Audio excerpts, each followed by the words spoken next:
They say oil is liquid gold. In Jamaica, that gold has always seemed just out of reach. For over 70 years, the island has dreamed of striking oil. Billions of barrels might be buried offshore. Seepage from the earth has stained the rocks. Studies hint at huge reserves. But every time hope rises, nothing. No gusher, no riches, no big announcement. Still, we keep looking. Because the truth is, Jamaica might be sitting on one of the last untapped oil frontiers in the world. The first flame, hopes begin in the 1950s. It all started quietly in the 1950s. A few companies poked around Jamaica's rocky soil, thinking maybe, just maybe, there was oil down there. Back then, they used old methods. No deep scans, no 3D imaging. Just maps and guesses. They drilled 6 onshore wells, hoping for a miracle. They didn't find a commercial jackpot, but here's what they did find. Rocks stained with oil. Real proof that something had flowed through the land. Then, in 1970, Occidental drilled offshore. Again, oil and gas shows showed up. But the well missed its target. It was like chasing a shadow in the dark. Still, this was enough to stir something. A sense that Jamaica had more beneath its soil than bauxite and limestone. A fire had been lit.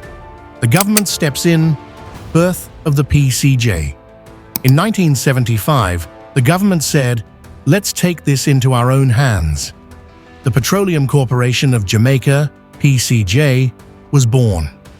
For the first time, Jamaica had a national body dedicated to finding oil. Our oil. It wasn't just about exploration. It was about self-reliance, about controlling our future. Between 1978 and 1982, the PCJ drilled 3 more onshore wells and 1 offshore. They built their headquarters in 1987, an energy-efficient symbol of a country investing in its own dreams. International eyes began to turn. In 1993, Jamaica signed a treaty with Colombia to explore a 52,000 square kilometer area south of Pedro Bank. This was serious. This was strategic.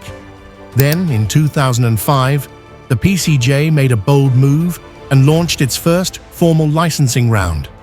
20 offshore blocks and 4 onshore blocks were up for grabs.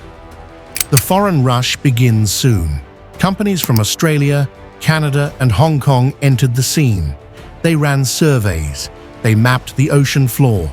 They measured gravity, magnetism, and seismic waves. One group alone spent nearly $13 million just to study the ocean. In deeper waters, they saw something exciting. Gas looked more likely than oil, but either one could change everything. Still, year after year, no drills struck black gold. The sea kept its secrets. But below the surface, literally and emotionally, something was building. The fake oil find of 2024. Then came August 2024. Social media went crazy. Messages spread like wildfire. Jamaica found oil. 7 billion barrels discovered. People cheered, danced, prayed. Then, reality hit. It was false. Energy Minister Darrell Vaz and United Oil and Gas both shut it down fast. I've seen the many posts on social media and received WhatsApps and telephone calls in relation to the fake news circulating on social media. There's no such thing. No oil had been found. No well had been drilled. The news was fake. But something lingered in the air. Why did so many people believe it? Because deep down, we want it to be true. The Walton Morant story, Jamaica's big bet. If oil exists in Jamaica, it's probably in the Walton Morant Basin, a 22,400 square kilometer offshore area south of the island. United Oil and Gas now controls 100% of this license. Their journey began in 2017 when they partnered with Tullow Oil, and by 2020, they took over entirely. Tullow had already run a $60 million 3D seismic survey. United Oil and Gas has since spent over $39.3 million in Jamaica. That's over 6.3 billion Jamaican dollars. Their next move? A seabed survey in water 700 to 2,000 meters deep. They want to find oil signs in the mud and rock, real samples. They have already confirmed oil seeps. They have extended their license through 2028. The deep emotion behind the hunt. This isn't just about energy or money, it's about identity, about hope. Jamaica has never been short on talent or ambition. But oil? That would be a bonanza.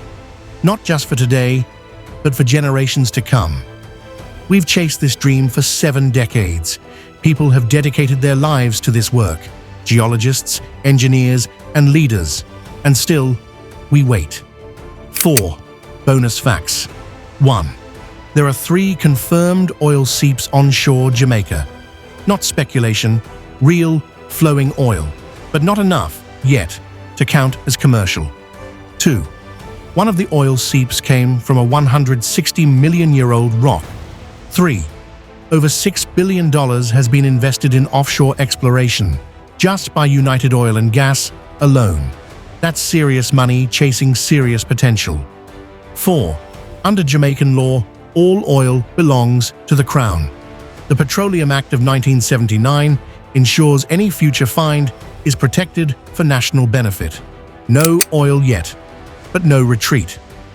70 years, dozens of wells, billions invested. No big strike, but also no retreat. We've confirmed a working petroleum system. We've found seeps. We've found signs. We've extended the licenses. We've kept pushing. The Walton Morant Basin might still deliver the moment we've waited for.